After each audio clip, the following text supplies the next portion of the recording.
It is again. It's just that Cargo picked the ball. Seemed to say that he was tackled down. Oh, there's a lot of footwork going in there. Might have had reason to complain, but the referee had already seen it and even given it out. Ulinzi with Masita Masuta trying to look for a turn. Oh, this is going to be out. It's going to be out for a quarter.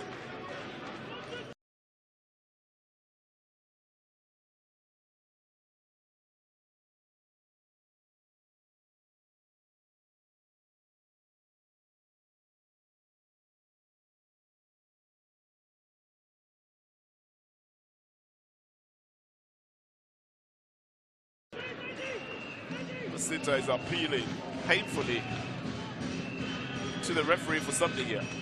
Well, let's see it again. There's a long ball here.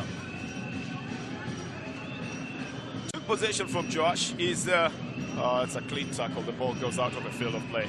If it was anything more than that, well, the ball would have taken a deflection. But you see only the ball going out. And